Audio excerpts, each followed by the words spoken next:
یہ new York state کے senator کیون Thomas ہیں۔ ان کے دفتر میں ہونے والی اس میٹنگ میں اسلاموفوبیا کے خلاف نعرے لگ رہے ہیں۔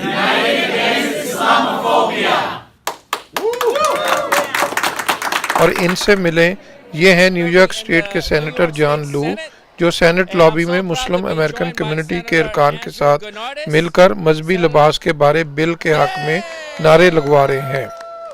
سینیٹر جان لو کی وجہ سے نیو یارک اسٹیٹ سینٹ میں مذہبی لباس کے بارے ایک عرصے سے زیر التوا تاریخی بل منظور ہوا، جس کے قانون بننے کے بعد نیو یارک اسٹیٹ میں حجاب سمیت کسی بھی مذہبی لباس پہننے والے ورکر کو کام کی جگہ پر کوئی امتیازی سلوک کا نشانہ نہیں بنا سکے گا۔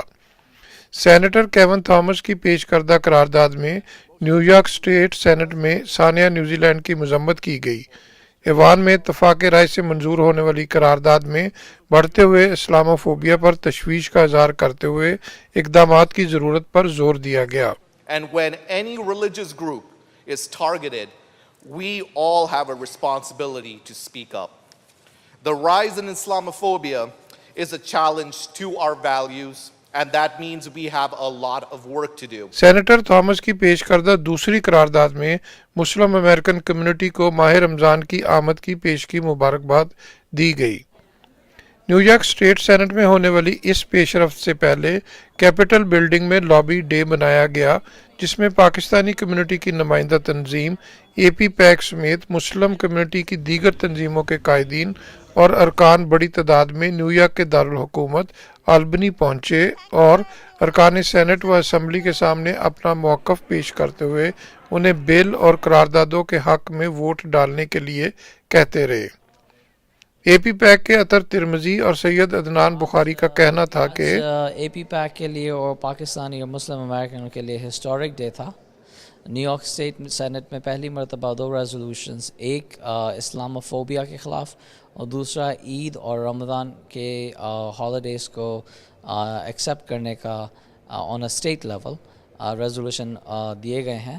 اور امریکن مسلمس اور مسلمس پوری دنیا میں جہاں پہ بھی ہیں، یہ ہسٹورک وکٹری کے لیے میں سب کو مبارکباد دیتا ہوں، کیونکہ ہم کو جو ہمارے الیکٹڈ آفیشلز ہیں ویسٹرن ورلڈ میں، ہم کو ان سے سننا ہے کہ اسلاموفوبیا ایک اصلی تھریٹ ہے۔ اے پی پیک کے حوالے سے جو ہمارا مشن اور گول ہے وہ یہی کہ زیادہ سے زیادہ تعداد میں جو ہے مسلمانوں کو اس میں شمولیت اختیار کرنی چاہیے۔ ہم یہاں رہتے ہیں، ہماری آنے والی نسلوں کی پرورش یہاں ہونے والی ہے، تو اس لحاظ سے ہمیں ضروری ہے کہ ہم اس سسٹم کا حصہ بنیں اور ہم اپنی موجودگی کا احساس لیں۔ سینیٹر جان لو کا کہنا تھا کہ قانون بننے کے بعد مذہبی بنیاد پر کسی سے امتیازی سلوک روا رکھنے والا قابل تعزیر ہوگا۔ It's very important to send a strong message that we will not tolerate bigotry or hatred in any way. So, my name is Robert Jackson. I'm a New York State Senator representing Manhattan. We're here to celebrate a law that we just passed in the New York State Senate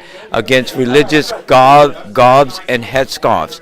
And it doesn't matter if you're a Muslim or if you're a Jew or any other, a Sikh, where you're wearing your religious garbs. No one can discriminate against you. So we passed the law in the New York State Senate this afternoon by a vote of 60-0. I am State Senator Kevin Thomas, first South Asian state senator to be elected in New York State. My constituency is on Long Island. So I've introduced 2 resolutions in the New York State Senate today, which was previously adopted. The first resolution, which is to condemn the New Zealand attacks less than 30 days ago, and to basically also condemn Islamophobia, which led to the hatred, led to the rising intolerance. And I was speaking about that on the floor. This has never been done here in New York State. As the first South Asian, I wanted to make it a point that, a strike on one religion is a strike on all of our religions. And Muslim American community کے قائدین نے community پر زور دیا ہے کہ وہ سیاسی نظام کا حصہ بنے اور بجائے اس کے کہ کوئی ان کی نمائندگی کرے، وہ منتخب ایوانوں میں پہنچیں اور اپنی نمائندگی خود کریں اور اسی طرح ایک متحرک اور فعال کردار ادا کریں۔ محسن ظہیر، چینل 5، البنی۔